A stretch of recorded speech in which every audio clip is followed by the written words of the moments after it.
Hey y'all, hi, it's time for another episode of New Makeup Hot Takes. Is this too much for like the first remotely cold day of the fall? I was like, there's like a single chill in the air, like one chill floated by, and that there's one chill in the air, and I'm like full snow bunny. Actually, the truth is that I am disorganized. Well, no, I've become more organized with age. My clothing situation right now is disorganized because I still haven't managed to get it sorted since we moved. So the single chill that floated through the air, it touched me. I was cold. It touched me on my bare shoulder. I was cold and I reached for kind of the nearest, easiest, cozy thing. And I'm not sorry. New Makeup Hot Takes is the video in which I talk about makeup that's new to the market, and I give my hot takes, my unstudied, cutting takes. I make videos about beauty. I'm saying this in case you happen to be new. The gist is I make videos about beauty. I also make videos about other kinds of aesthetic concerns. I'm also a writer. I'll link my book at the top of the description box down below. I'm always looking for a reason not to buy things. I do really love beauty products, but I try only to buy things that are going to be of lasting value in my life. So I'm always looking at new releases through a critical eye. Let's go ahead and get into the meat of the video. New makeup, hot takes. New makeup, hot takes. This is one of those kind of jumbled sessions of new makeup hot takes. It's not been that long since I filmed the last one, so I didn't have that much to choose from, and I only talk about things that I feel merit the discourse, from me. I'm sure that there are other things that other people would have intelligent things to say about. There are only some things on which I feel I can speak. I have a secret agenda today, which is to try to suss out what's going to happen for holiday. For some reason, I'm feeling like in the holiday spirit already. I have an interest. I'm following the future career of makeup with great interest, specifically as we head into the holiday season. I just want to know what the color stories are going to be, how we're going to be characterizing holiday and winter in makeup right now. I'm interested in it not because I plan to acquire any of the makeup that's doing the characterizing. It's just one of my interests, okay? It's one of the things I'm curious about. This first one isn't that though. New from Anastasia Beverly Hills. It's like are they just 4 colors? What is happening? Yawning in the middle of the day. Oh yeah, it's just 4 shades of a lip product and 3 shades of a powder highlight. And actually now that we're into the Trend Mood post, which is Trend Mood is the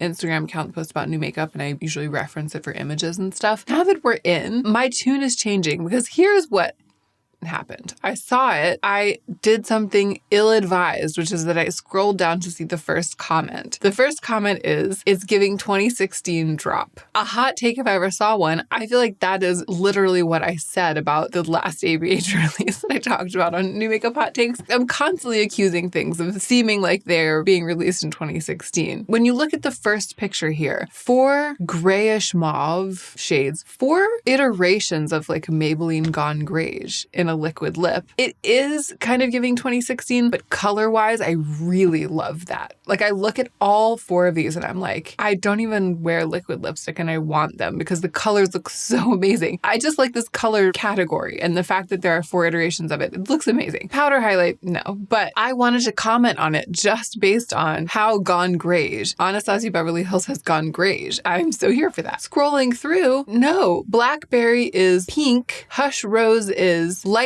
pink, pomegranate is fuchsia pink, and cool brown is the only shade of these 4 that looks anywhere close to that Gone Greige shade that they all appear to be. And then the arm swatches couldn't be more different from that imagery on the front. I feel like it's very misleading. I actually feel like it's not even worth talking about. All I have to say about this is I like what it looked like it was, but actually isn't. Moving on.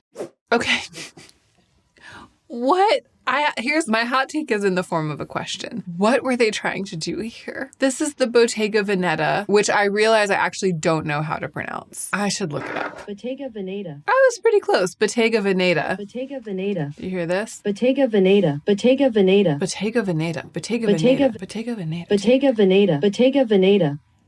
Okay, Bottega Veneta launched their very first fragrance collection. My hot take is in the form of a question. What were they trying to do here? And did they succeed? Because sometimes somebody succeeds at something they're trying to do and it still looks weird to you. You know what I mean? You look at it and you're like, well, actually, you know what? I would venture to say most of the time, almost all of the time, all of the new makeup and beauty that is released is doing exactly what it's trying to do. And I'm still just like, no, I had no interest in what they were trying to do. The really interesting things, the really interesting fails are when something thinks it's trying to do something and it's not. You can tell that they fell a little bit short of their own brief. Which one of those things is going on here? Let's suss it out. So the answer to the question, what were they trying to do here, is this. The rippling bottle design is meant to provide a smooth, sensual feel to emphasize the tactile experience as much as the smell itself. As much as the smell itself. So they're saying that whatever the smell is, the bottle is at least as special as the scent. I don't know if that says much for the scent. The bottle also serves as a nod to the lagoon environment of Venice, the brand's origin city. Pebbles or water? I mean, it seems like they're trying to do liquid drop of water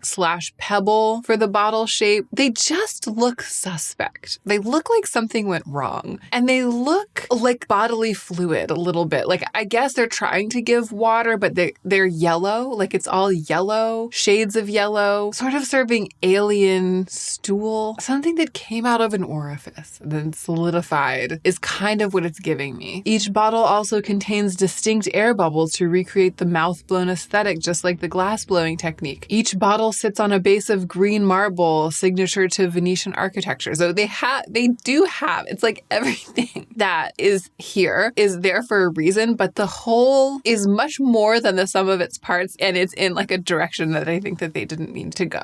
They were like, if we make it wavy, watery, wiggly, add bubbles and put it on a green marble base, it will totally give expensive lagoon vibes, and also $450 a bottle, right? It will give $450 perfume. And instead, it gives ick. It kind of gives ick. Like if Issa Maya had done this, I would be like, oh, this is what she meant to do. She meant to give this kind of ick, and it's fashion. I don't think that that's what they meant to do. Okay, e.l.f. earning a spot in New Makeup Hot Takes by releasing something that is really of interest to me, a bunch of sheer sparkly toppers and single eyeshadows. e.l.f. releases something every 2 minutes, you know, so I rarely am able to include any of it in New Makeup Hot Takes, let alone all of it, but this really caught my eye. Glitter eyeshadows and glitter balm, and it just looks like the glitter eyeshadows are high voltage, slightly grungy, sheer, wet look reflect, that Vaseline look, lid shine type thing. And 2 super pearly high shine balms, one of which is like a really great mid-toned brown. This makes me want to run out and just get them and do a video just about this shiny e.l.f. collection. I don't really have much more to say. I feel like there's a chance that this is terrible and just isn't shiny, isn't wet look, that the glittery lip balm is gross and grainy on the lips, and the whole thing is just going to be a flash in the pan. But there's also a chance that some of them are gems, especially I feel like the eyeshadows. It could be somebody's one that they get and then they just use it up, especially the browns. Honestly, it's just the brown eyeshadow and the brown sparkle lip balm that are making me talk about this in New Makeup Hot Takes. Luxe lip balm with a sheer veil of shimmer. Okay, we're getting into it. We're digging in. This is the question, and it's going to be the question, I think, of multiple New Makeup Hot Takes starting now and extending through the next couple of months. What are we doing for holiday, my friends? And by my friends, I mean brands. And then maybe I mean you all watching, and maybe we can make our own answer to that question using the makeup that we already own, which is probably what we'll do. Maybe I should make a video about it, like what I would release if I had a brand and using my own products to put makeup on my face to emulate that. That would be fun. Right now, I have an academic interest in what brands think the vibe is for holiday. The thing is, it's luxury brands that are usually on the forefront because the luxury brands are the ones releasing their holiday collections in like April. And this year is no exception. And I also feel like they probably have pretty good trend forecasters over there at, you know, Chanel, for example. But here's what Chanel thinks is going on for holiday. Like a tequila sunrise eyeshadow palette just with a silver in it and then a gold highlighter. They really think it's tropical magenta holiday vibes in 2024. Everything, the lipsticks, the eyeshadow palette, the nail polishes, all of them have at least one of these sort of fuchsia shades. I can't decide if it seems fresh or if it seems a little dated,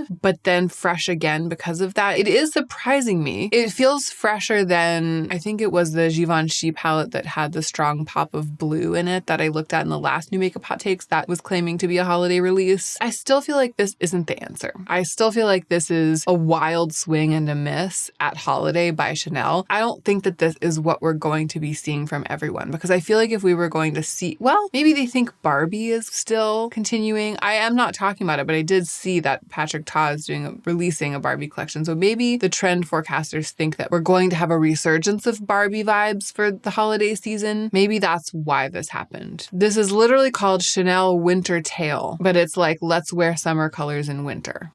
Gucci, however, previewing a holiday collection, limited edition blush, lipsticks, and glosses. I think it's limited edition packaging for some of those things, and then an eyeshadow quad. This is beautiful. And this is very winter, very limited edition feeling, very luxe, very Gucci feeling, very covetable, very demure, very mindful. I really like it. This is my favorite thing that I've seen so far for holiday. This makes me excited for holiday. I hope that this is what everybody does. Burgundy. Burgundy is my favorite. Here's how I feel. I feel like I'm an exec. I'm a beauty exec. All of the brands are pitching. Each brand is like an employee who's coming to me to pitch an idea for what the color scheme and the vibe of holiday 2024 should be in beauty at large. And because I'm the exec of beauty at large, right? And I feel like Givenchy pitched last week this like silver and blue palette, and I was like, absolutely not, you're being demoted. Chanel pitched this tequila sunrise, beachy, Christmas in July kind of collection, and I was like, Chanel, I know you can do better than that. Go home, think about what you've done over the weekend, and come back on Monday with a new proposal. Gucci has pitched this burgundy and gold, kind of muted gold, rich color, traditional but still feeling fresh. And I'm like, Gucci, you have the top spot right now. If nobody comes up with anything better than this, you will be the winner. However, it's a little bit traditional, right? It feels like something we can all get into, but it's a little bit airing too hard on like the vintage side. And I would like to see something with a little bit more of an edge. And that's where we stand. To be continued. I feel like we have to talk about the new Glossier perfumes, which I don't have. I always loved Glossier U because of that ambrox and ambrette undertone, like the base notes that make it really sit on the skin and make you smell really good. Those are the notes I feel that made Glossier U so popular and so iconic. What they've done is that they've taken that same base and they've built 2 other scent profiles on top of it, so it will continue to have that addictive, smells like you, smells like your skin, but better performance, but with different kind of scent genres. Actually, the original scent genre of the original Glossier U didn't work as well for me because it was fresher. Both of these sound like they would. So one is a real gourmand, buttercream, plum butter, toasted almond, iris, sandalwood on top of ambrox and ambrette. That sounds really good. Maybe a little too sweet for me now that I'm an old person.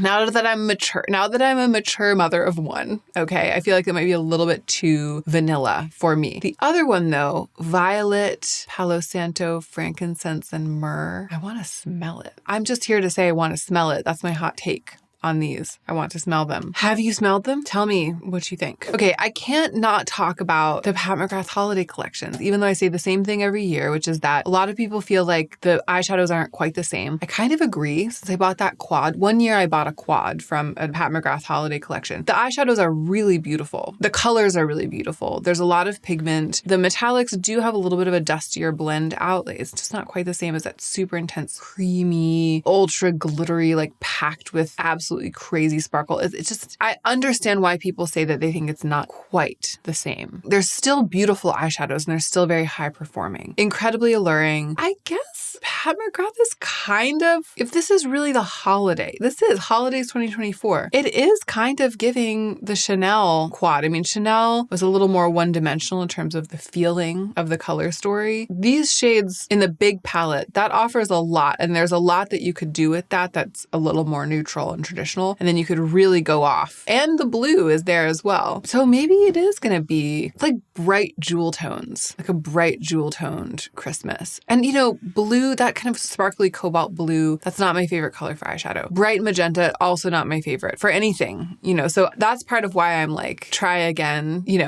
tomorrow. The little duos on the side here, the gold and sparkly black, that feels very holiday vibes to me. The green and champagne, those feel a little more traditional. So she's giving us that. But the main palette is a lot of neutrals, shiny neutrals that would work year round. But the statement part of it is a lot of bright color, and it is magenta and blue. So if Pat comes to my office to pitch this to me, I'm like, I feel like Pat's one of my trusted advisors though. If I'm the exec of Beauty at Large, I don't feel like I can say to Pat, like, go back and try again. So we're meeting for lunch, you know, and Pat's like, this is the vibe for holiday. And I'm like, okay, I'm not going to argue with you, but I can't say I love it. We'll just leave it there.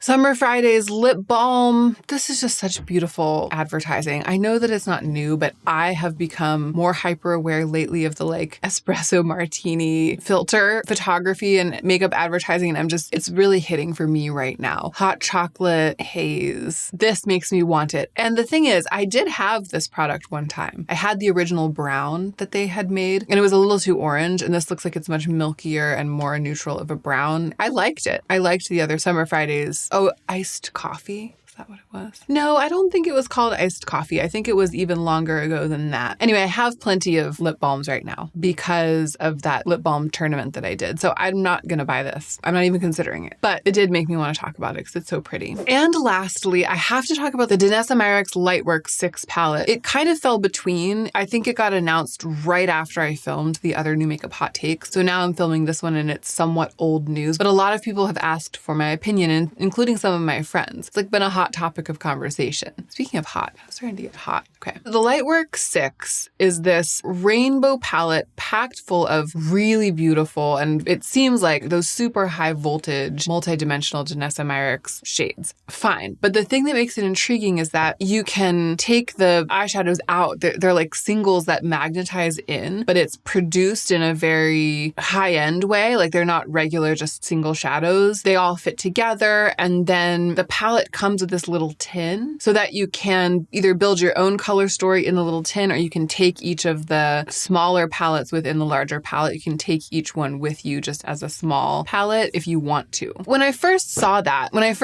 it's this versatile thing, I was like, wow, it's innovative, right? Because it's taking something that's been very popular in more indie beauty and people who are more hands-on with makeup and just use it more like art supplies, something that's been very popular with us for a really long time, and bringing it to the mainstream. Not like Danessa Myricks was the first to do that. I feel like Makeup Forever was already doing that back in the day, kind of was the original, and now it's sort of coming full circle. It's being done and advertised in a really exciting, fresh feeling way that I think a lot of people are sitting up and taking notice. However, it's way too primary color rainbow for me. I actually do think it's a slightly grungy rainbow. Like if you've been here since the beginning, you remember all those like grungy rainbow palettes that I built with my singles. It is giving grungy rainbow a little bit. Obviously, the models look incredible. The advertising is gorgeous. When I first saw this, I was like, whoa. And like everyone, I kind of just wanted it immediately. The way out for me, the way that I can talk myself out of continuing to want it is it's just like red, orange, yellow, green, blue, purple, right? The colors are super bright and pure, and they don't have that true mucky, icky, disgusting, like muddy grunginess that I want in color that I'm going to be wearing. It didn't get its claws into me, but the hot take though is that I do feel like its claws are legitimately grabby. You know what I mean? It's like a lot of people have really fallen for this palette, and I can totally see why. And it's just cool to see. I mean, Danessa Myricks is a really cool brand, really amazing makeup artist, and it's fun to see her flourishing and coming up with these kind of like ever more alluring, ever more polished iterations of what she's been doing the whole time. So kind of one of those shout outs to a thing that I can see being great, but that I don't need to keep wanting myself for this one. And that's where we're going to end. What do you think is going to happen for holiday trend-wise? I actually feel like I should touch base as well about fashion, like fall, winter fashion, and see if there's any crossover there. So I'll film a video like that soon. But in beauty, what do you see? What do you predict? And also for yourself, like what do you want? What do you feel like you're going to want to be putting on your eyes and cheeks and lips this fall in terms of color, in terms of overall vibe? I'm going to like crowdsource. I want to crowdsource the